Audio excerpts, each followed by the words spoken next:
Assalamu alaikum, everybody. This is Samar Hassan, and I'm the founder of Epiphany. And I'm back with the first Smashing It for the year 2021. So, super exciting. We've got really, really wonderful guests planned for the year 2021, starting off with Samia Qamar today, who's the director for people at S&P Global.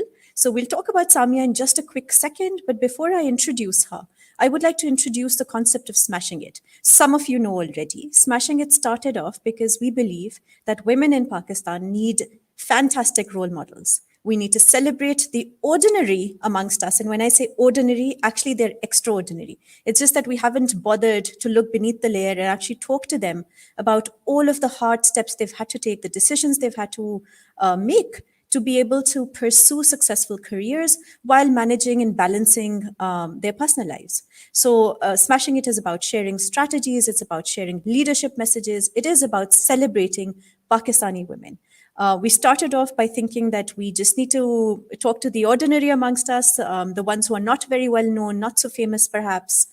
Maybe they are famous in a very small realm, but we realized that we also need to include the ones who are famous personalities because the challenges are similar. So it doesn't matter if you've become a politician or if you've become the head of a bank. By the way, we have very few women who are heads of banks. So this year, inshallah, we're going to bring on one of them for Smashing It. So overall, this is something that we wanted to do with Smashing It. We've been running it since 2017. Obviously, because of COVID, it just gave new impetus and new life to this. And we've had guests who are Pakistani living elsewhere in the world as well.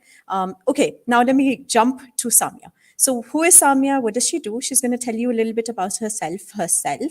But I'm just going to start off by mentioning that she's got more than a decade worth of experience in human resources with multinational companies within multiple industries, which includes healthcare, management, consultancy, hospitality, financial services. But I think what drew me to Samia was also the fact that she is a goodwill ambassador. She was a global goodwill ambassador for Pakistan, and she was awarded that for her contributions towards the community in 2018. And then she was also awarded Exceptional Woman of Excellence by Women Economic Forum for her professional endeavors in the community. So, without much ado, I'm going to welcome Samia to the stage, and let's hear from her. Assalamu alaikum, Samia. Walaikum assalam. Thank you so much for making me feel so special today. A very happy new year to everyone, whosoever is watching. I'm extremely thrilled to be here with you all today. Absolutely wonderful to have you, Samia. So, Samia, tell us about yourself. आप खुद थोड़ा सा अपना तारुफ भी करा दें. Sure, I'm more than happy to do that. So aside from, what I do professionally, I'll just try to share a little bit about myself. So I grew up in different cities of Pakistan before my dad decided to settle down at the time of his retirement in Islamabad, not knowing early in my childhood that I will do what I do right now without, having any sense or without even having any bigger dreams. I did my MBA in management, and then I also did my MPhil in human resources. And that was the buzz thing back in 2006. And with that, I started my career. I had a huge prerogative of being a first woman. And with that, I also had a huge responsibility on my shoulders every time. Um, First woman to revamp the admin department, um, and because admin was the thing at that time, and to revamp it into the human resources department. First woman who took that decision in her office, to go outside of the premises and get to meet with client organizations and to get to meet with clients for understanding their learning needs, for coming up with solutions that they would want. First woman in two organizations amongst senior management team. So while that is an honor, at the same time it's a huge responsibility because uh, people still look up to me, they judge me, while being that role model. It's always hard. So that's a little bit about myself. I'm married and my husband is a great partner. He has always encouraged me in terms of who I am. He really supports me in all my career aspirations. I love to travel. I have traveled a lot and I love to explore new cultures. I love to get fresh perspectives from people in terms of understanding how, and this helps me to challenge my perspective, that why I think in a certain way and why other things in a different way. So yeah, that's all about myself, other than what I continue to do. Not all. We'll get to it, Abhi. We are just touching the surface right now. So, a couple of things that you mentioned, right? So, you talked about being the first woman to challenge the status quo, make a few changes, go about doing what you felt was right. And how was it received? And are we talking about there being a lot of resistance, or if not, that's great. But if yes, then how did you maneuver it? So this is a great question, and obviously, everybody has a journey, and the journey is a tough one. Whosoever is wherever, I know every professional for that matter, regardless of the gender, regardless of the race, regardless of the religion that we all have, we always have a tough journey in our life. And if you ask me about my journey, instead of holding um, external factors accountable or other people, I will say that, for myself, what has come or hampered my ability to excel or thrive were, the obstacles which were in my mind. And that holds true for so many other women. When I started I've coached a lot many women, and then I realized that it's probably a common phenomena. So as an example, I'll say one of it is lack of self confidence. Without having or considering that, I don't have that capability, I don't have confidence, what is going to happen if I'm going to say that, what will happen to my likability factor, all of that is in my mind, like, that was in my mind. So rather than holding someone accountable, I would always rather, question myself. So that is one of them. Another, I will say, was, lack of belief.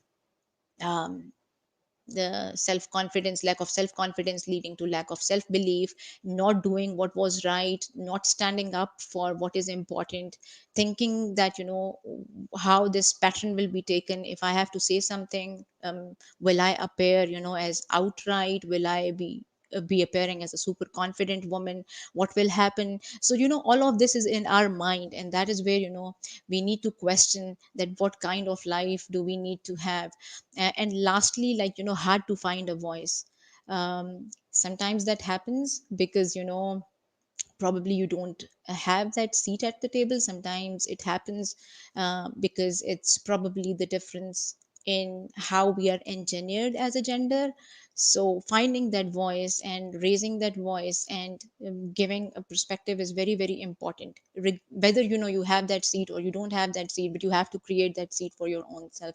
So I think these were the three things that were hampering my ability, and I realized, with the passage of time, for sure there are stories, as and when I realized, but when I realized, I started working on them.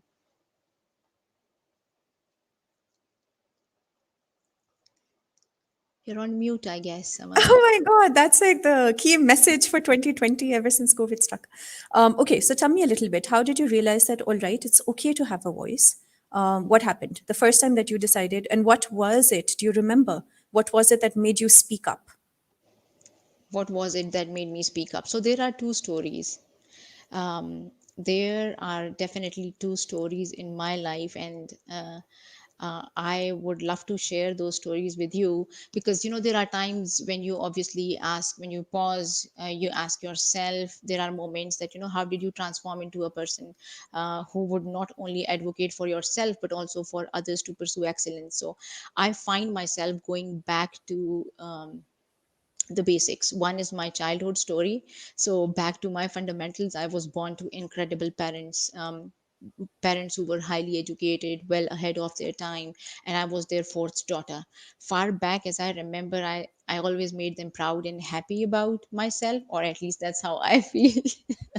But my brother was born, and he was the fifth child. He was born after 1 year and 3 months, and nothing changed for us, like absolutely nothing. And you would understand that how different it is in Pakistan. While, having an equal opportunity or equal share is very, very normal, but more often than not it is an exception. So my first experience of having this glaring disparity between men and women came at a very younger age. um, It was, in 10th grade, when I wanted to be a head girl, and I was very competitive. I still remember, I knew I had a supporting network in my school. They were all willing to cast votes for me. So I was super confident about myself at that time. But I was told by my teacher that I should continue focusing on my education. More so being a second position holder. And the comment that was made was that, I'm not suited for leadership roles or positions, because my physique did not give that impression as opposed to men. uh, that was the first one. And the second one was, when I entered in the workplace. That was Hmm. the first time. So I was Can working we with the chief. pause for a second? Sorry, Sure, Samya. sure, So sure. it's a head girl position, correct? So what does the It's a head physique? gun. Yeah. So where does the physique of a boy come in anyway? That's a great question, and that was my question as well, to be honest. And that was the Mm, first time when I reached out to my class teacher, and probably I was not intending to share this one, but since you asked me, so I brought up, that courage, and I went ahead, and I, the next day, I asked my class teacher that what has it got to do, like, am I, and these were my words to her. I still remember that, am I going to be contesting for being a model or being a wrestler? I still fail to understand.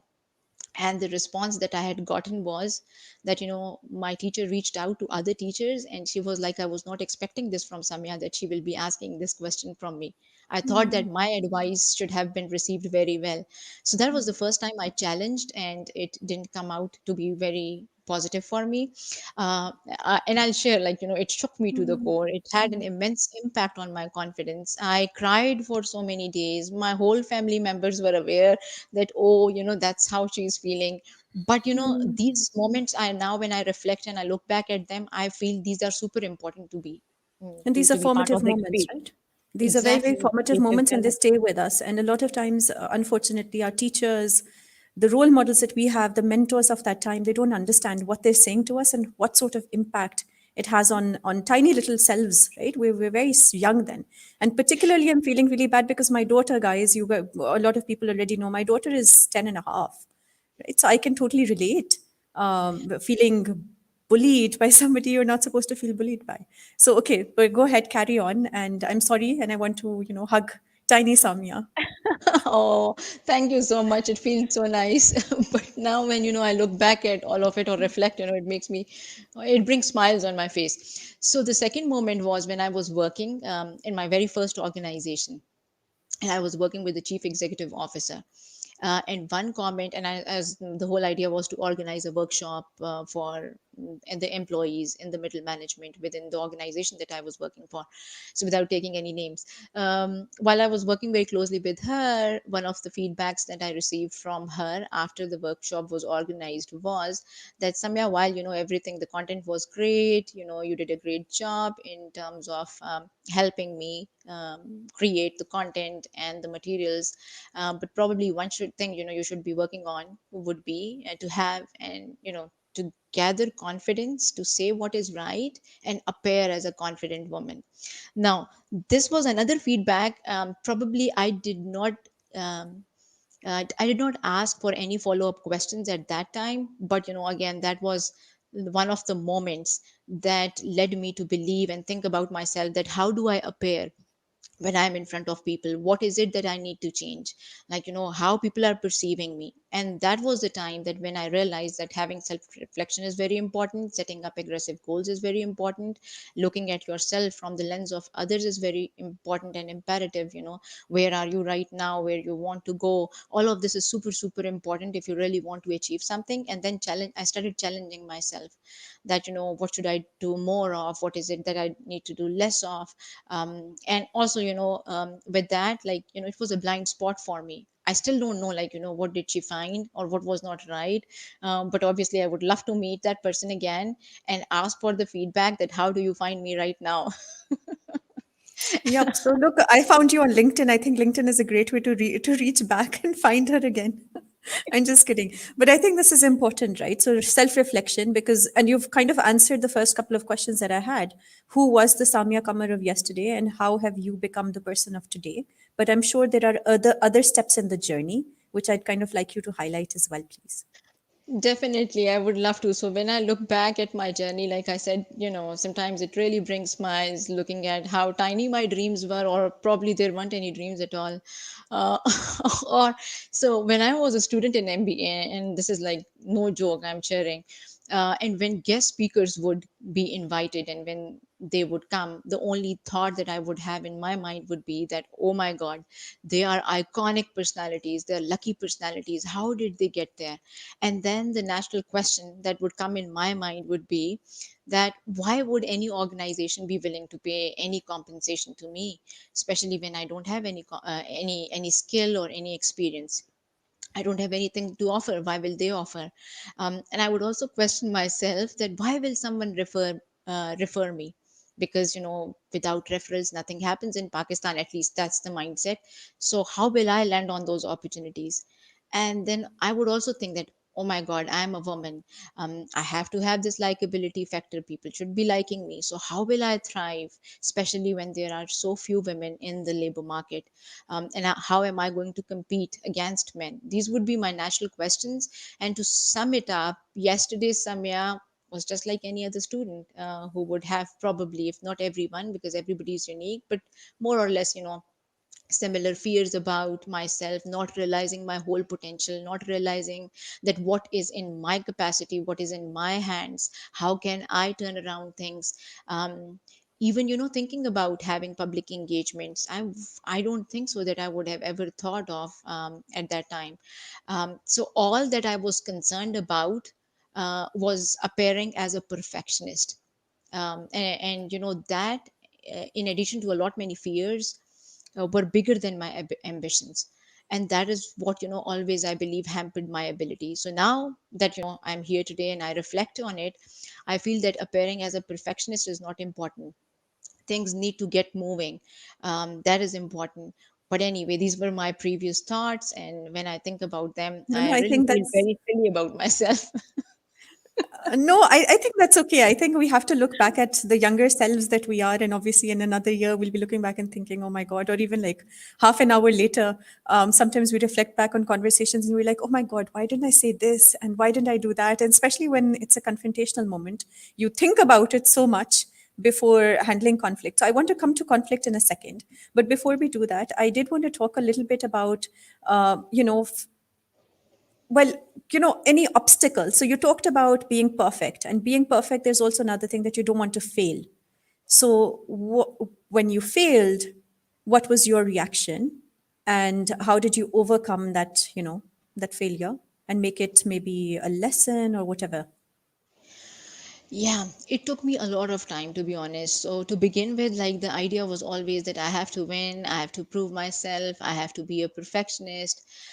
Over a period of time, I realized that lifelong learning approach is far more important, rather than investing time in something which at times is not even within our control, or which you shouldn't be even investing your time in. So over a period of time, obviously now my perspective is very clear. I think that every opportunity is a learning opportunity. You have to give out your best shot. If it works out really well, be happy about it, celebrate, those are aha moments. But if it doesn't turn out to be in your favor, understand that that is also part of your learning journey. That is part of the package. And listen, until you don't get to have those obstacles, you cannot be a better human, you cannot be a better professional, or a better person. So that is like that transforms you. And my transformation, and again, I'm not sure if you will ask or not, it goes back to so many people who have shaped my perspective about myself. It's not me who came up one sudden day, because there is a list of mentors and coaches with whom I continue to work with, and who had given me a lot of feedback over time, and I was open to getting that feedback. So obviously, like now I realize that it's super important to have those learning opportunities as well. So those obstacles should not be taken as something that should put us down. We lose when we actually give up on our dreams, when we give up on our effort of getting up again. So that should never hamper our ability. As long as you are willing to get up after every failure, you are still surviving, you are still working towards your success. But the moment when you say that this is it, I cannot get up, I cannot do anything, that is where you have actually embraced failure. These are just my thoughts. So, loving what you're saying, right? So, the last thought, the quick nugget that I do want to repeat is how you're saying, look, you need to take action. It doesn't matter. Do it in bite sizes. Think about what you're going to learn in the long run rather than just, oh, okay, fine, I need to be super good at this and waste your time absorbing stuff, which a lot of us do, right? Because we end up studying one thing and then we end up going into careers which are completely unrelated. And then we have to learn all over again. And we think, oh my God, why are we doing this? But I think that's important because in today's world we have got to keep learning, we have to keep hustling, otherwise sooner or later there's going to be somebody else who's ready to replace us. So the other piece that I do want to reflect what you mentioned just now, right, about your mentors and supporters. um, did you actively realize that these people are very important in your journey, in your professional career and your personal career as well, your personal life as well? Absolutely. Right now, I cannot even think about having my journey in their absence. I have many reasons. So, the power of mentors is limitless. It's totally limitless. And when I look back, all my decisions, all my good decisions, all my life transformational moments, all my maybe, you know, different choices were defined because of the cluster of the network and the fantastic mentors and coaches that I have. They are like, the professional, I have them from my professional network. I also have them as part of my family members. So my relationship with them is not just limited to work, but it's a living experience. And it's not just I don't I, so I basically I love to make relationships, build those relationships and keep those relationships, because I believe that they are lifelong, they never end. So it's not just specific to any organization, and they are the inspiration behind me, who I am, and I owe them back big time. It's a fulfilling experience that when I try to confide in them, when I share and all the advices that I get, and at the same time I get so many different perspectives. So right now, if you ask me, I have three coaches. One coach is located in the US, one is in the EMEA, and third one is in the Asia Pacific. So I get a very enriched sort of a perspective, um, and the blind spots that I don't get to see quite often about myself. I share my victorious moments with them, I share my difficult moments with them, and I get a lot of advices. In the absence of that, I don't think I'll be able to operate today or ever. You know why I came back on screen very quickly before letting you answer? Because I got reminded of our first conversation. So it absolutely helps when you say you're in the business of developing long-term relationships. It helps that both of us like to talk as well, right? And I was remembering our first conversation where we just ended up da da da da da going on and on and on. Can I ask you, how many of your close network of friends, mentors are actually women? I haven't counted them, but I can count it today for you. Yeah, just let me one moment, please. Very close one. If you ask very close one, so if you are asking from this number of three, if the number is from three, then two are women and one is man. At the same time, so I have an extended network too. And so for me, what is important, while I always get the perspective of a woman, but since majority of times women think alike, I purposefully also make a conscious effort of reaching out to men to have their perspective, which is always very different.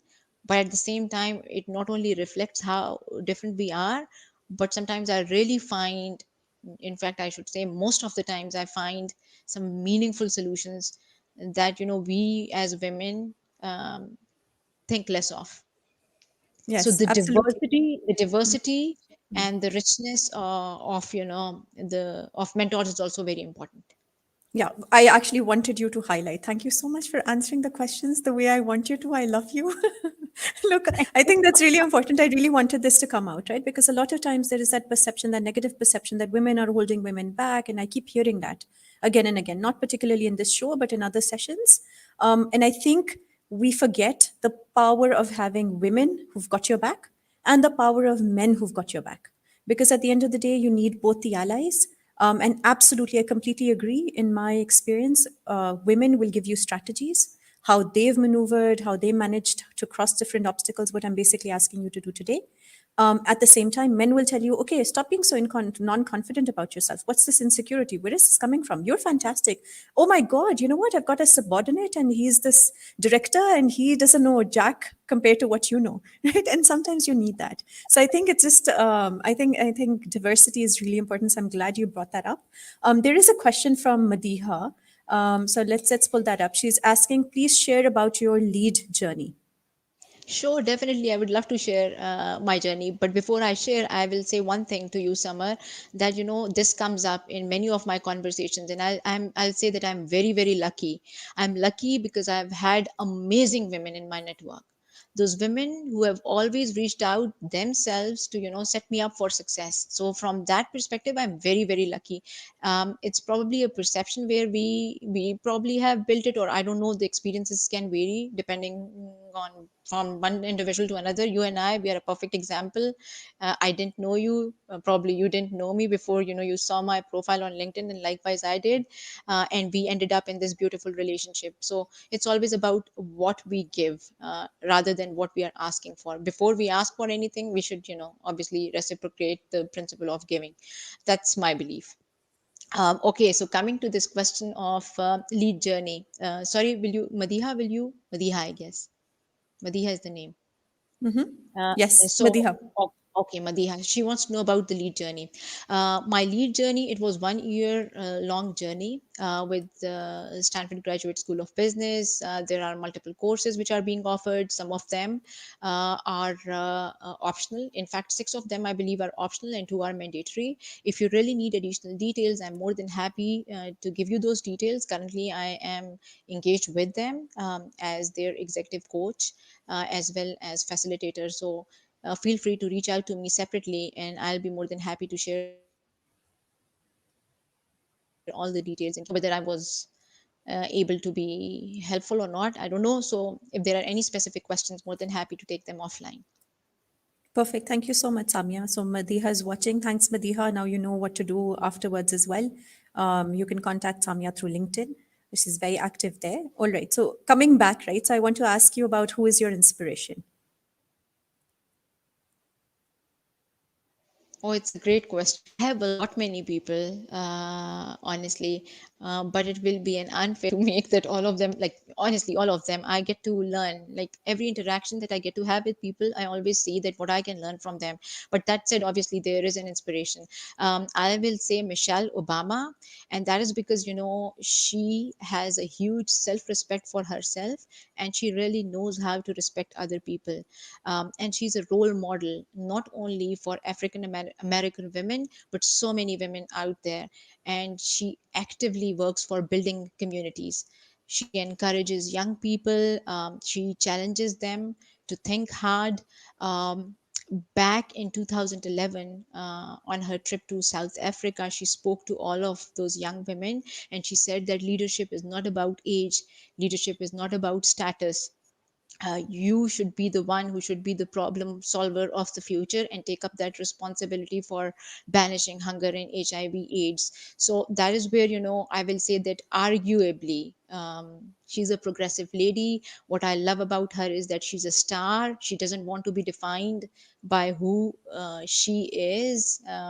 Meaning that she doesn't want to be introduced as a wife of her president husband, but rather she has her own identity. That is what makes her really special. That is what I really love about her. She's an inspiration, and she makes a huge positive impact on hundreds and thousands of people. So that is why I think she's an inspiration for me. Thank you, Samia, for sharing. We've got a question again. Madiha is asking, could you share how your experience was and how did it help in your career journey? This is with regards to lead, I'm assuming. Oh, it was awesome. I will say that, so with regards to transformation, while there are so many recipes of success, I cannot say who I am. Like, I cannot say that only this thing worked or that worked, but definitely this was one of the biggest things in my life which really changed my perspective, and so especially my vision. My vision was too small before I joined Stanford. Now my it has helped me to have my own sense of purpose, that really where do I want to go, what is the type of impact I want to create. So that helped me shaped and that helped me challenge and question about my sense of purpose and vision. So definitely it was I believe I attribute a lot of my success to my this lead journey. All right, so let's It will not be an unfair statement to make. So, considering you just mentioned, so as a segue, I think it's a nice segue into understanding what are your goals for 2021. And because this is it's the first month of 2021, and everybody seems to have brushed off, it's like everybody was thinking we'll step into the new year, and there's no COVID anymore. And people are, by the way, pretending like that as well. But anyway, so tell us about, this particular year, what you hope to accomplish, and also guide our followers and listeners. When you're setting goals, is it better to set 5-year goals? People always ask, where do you see yourself in 5 years? And the answer is always confused, right? Because who thinks that far ahead? So anyway, so I'm just kind of like, I'm trying to understand. And if you can offer strategies, that would be wonderful. Of course, I'm more than happy to share. So basically, like I said, there are two things, important ones, and I'll share my goals. But before I share my goals, I'll say that I always give a lot of importance to two things now. One is the sense of purpose. Where am I right now? Where do I want to go? What's the type of impact I would like to create? And so my sense of purpose is on my LinkedIn too, which is nurture the talent for scalable business and for sustainable planet. Now, in order for me to do so, I break it down into small goals every year. And I'll talk about my goals. Another is that whatever I'm doing, that should definitely have an impact. If I am having a conversation with someone, just investing my time is not enough. Saying that I've had a meeting is not enough unless and until I'm creating that impact on the life of someone. If I'm coaching someone, it definitely should translate into making a difference to the life of that person. That is how I attribute, I will say, impact. So whatever we are doing, we should definitely question what impact are we trying to create. If there is no impact, then probably investing my time may not be a good idea. Secondly, with regards to goals, I have I have major goals. One is to combat child abuse, and for that, I have worked partially with Chrissy Sykes, where I try to socialize my body is my body program in 2020, but I was still not able to complete the whole journey, where the idea was to socialize it with all the teachers in schools, with academicians. So that one, I again, it goes back to my laziness, or maybe if I have to hold someone accountable, it will be COVID-19, but that is not my idea of doing. I don't, blame others. So that is where, I will question myself. So that is definitely part of my plan in 2021, where I'll go ahead and I'll start socializing. Second is to work on global projects. And when I say global projects, um, then that is where my affiliation with Shram, where I would definitely like to work on something more impactful, where I've thought about creating some content where we can mitigate cognitive biases. So that is my plan. And lastly, doing something for others, that is something very very important, and it holds always very very close to my heart, that if I can help others in some form and fashion, um, may it be free coaching, may it be providing financial assistance to anyone. So all of that also helps shape me a better human being and a better person. So definitely these three are my goals. Other than that, if you want to ask me with regards to my profession, they are quite different. They will be like some matrix. How am I going to reduce the attrition? How am I going to increase the engagement of our people in the company?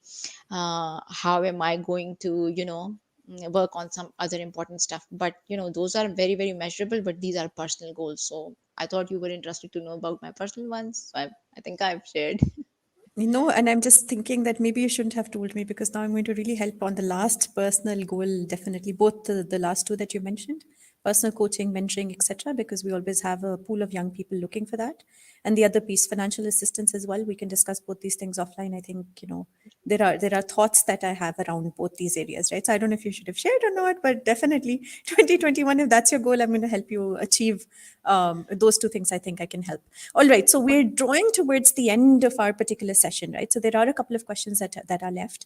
One is, what are three life lessons, or there could be one or two, or whatever, but if you could think of three life lessons to share with both young people, young men and women both. So that's one question. And then the last one that I would like you to tackle is about how young men and women should navigate their career in order to make it successful.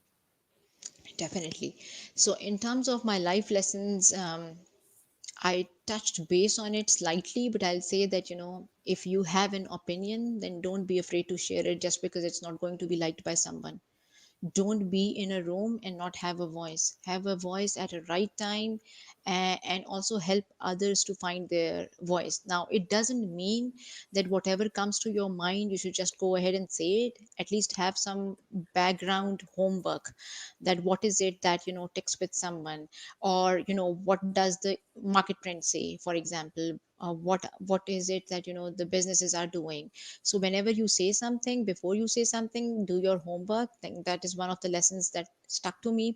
Second is that confidence is the best accessory. The only thing that anyone should wear well is confidence. And lastly, having self awareness is very, very important, because knowing yourself, what is it that you like, what are your preferences, how can you work, in what kind of organization you can work, what are your passions, you will know. Like, it's me who would know, nobody else will know. And also learning from mistakes, owning those mistakes, not trying to cover up if if somebody has done something wrong. It takes a lot of courage to admit those mistakes, and that is something which takes people to bigger and impactful journeys. And so one should never settle for less. um, there is no other person than yourself to realize your own potential and your own success, personal your own success to personal excellence. Like, nobody's going to come and say that, okay, you can do this or you can do that. It's you who has to decide what is right for you. Nobody can take your decision power, but at the same time, once you make that decision, or when you are in the power of making that decision, then own it as well. And own every bit of it. Own those mistakes as well, because they also teach us something, and they route us in the right direction, regardless of the failures that we have. So these are my lessons, and they are very close to my heart. And every time, whenever I go through a failure, I always remind myself that if this is a failure, then this time will also pass. And then I have so many other successes as well. So celebrating those successes, and embracing those failures, is super important for us to be balanced human beings and balanced personalities. So these are my lessons. And I would love to hear lessons of others, if there are any different lessons. But for me, these are the ones that stick to me. अब क्योंकि आपने पूछ लिया है तो unfortunately answer भी देना पड़ता है right people who like to talk have to respond but anyway I would just share one lesson by the way which I think is really really important actually two. So one is obviously being humble. I think it's really really key. No matter how successful you're becoming, just think back to the tree. So when the tree is bearing fruits, that's the time when the tree should be standing up taller and being like, oh my God, I've got, fruits and that's it. Everybody come and try and take my fruits, right, from me. Except it bends and wo jhuk jata hai aage, it bends forward and it says, here, this is what I have to offer. Similarly, when good things are happening for you, the best thing to do is actually become as humble as possible. So that's one lesson. And the other one is obviously thinking about the impact, like you mentioned. What is the impact of your actions? What is the legacy that you're leaving behind? And thinking in a way that it is not thinking short term, right? Because a lot of times impact is not short term. I mean, of course, you've spent 5 hours and then there is a response. Sometimes people send you an email that's really nice and, recognition for your hard work. But at the end of the day, think about the long term impact and think about the fact that it will come back to your future generations, right? So in a way, just remembering that, okay, every goodwill that you're popping into a little well, it doesn't matter if it overflows. It will help somebody else, somebody that you care about, right? So I think, and when I say future generations, not necessarily your own children, it is the future generations of the world as well. So anyway, okay, just because you asked, I love okay, so it. I tell, love tell it. me I two love it. lessons. Okay, I so really love it. before we jump to the final question, a young startup from KP is asking about EV industry. So he's produced a prototype of an electric vehicle. He used to be incubated at NIC Peshawar, excellent fellow. So he's asking, there's no data for local EV manufacturing. How and could you assist making a financial projection for such a startup? Okay, Okay, it's a I tough don't know. one. Yeah. While it's a tough question, but I'll still, I would love to support. If I promise, if I'm not able to help you, I will find someone to help you. So please Okay. feel free to reach out to me. Awesome. I'll at So least connect you with Moyuddin, feel free to reach out directly through LinkedIn, or else if Samia doesn't respond, then come back to me. I will remind her. I will I remind her. promise. I promise I will respond. But that's a अच्छा good अब way. अब last question था ठीक है, which was about strategies, sharing strategies with young people as they are trying to find their successful career paths. What would be your advice for them? I have couple of them. Two of them I've already spoken of. One is having a sense of purpose, because without having that purpose, the internal motivation is not there. You would never know what's going to be the roadmap for the short term execution. So having that sense of purpose is very important. Who you are, what you love, what are your aspirations, what would you like to achieve, why do you want to achieve, and then setting up, short term goals in order for you to achieve. Having an impact, I've already spoken about it. I won't take a lot of time. Then couple of things which and this is with regards to my observation while working with the younger generation. One would be, my advice would be to have a growth mindset. It's very important. Men and women primarily are interested in the upper trajectory in terms of having promotions, and not necessarily about the personal growth. So I have always preferred personal growth over levels, and there is a reason, because personal growth has a direct correlation. It has a direct relationship with the upper trajectory. And so what is most important is that, challenging your own assumptions, being open to more or different or fresh or creative ideas, having a clarity of your purpose, having an approach where you can learn something, expanding your horizons, not just thinking or saying that what you said is right, because there is no right or wrong. Finding why behind, behind how businesses operate, or what impact can you create. These are some of the things that I would definitely urge others. Obviously everybody would love to, to be promoted and to have,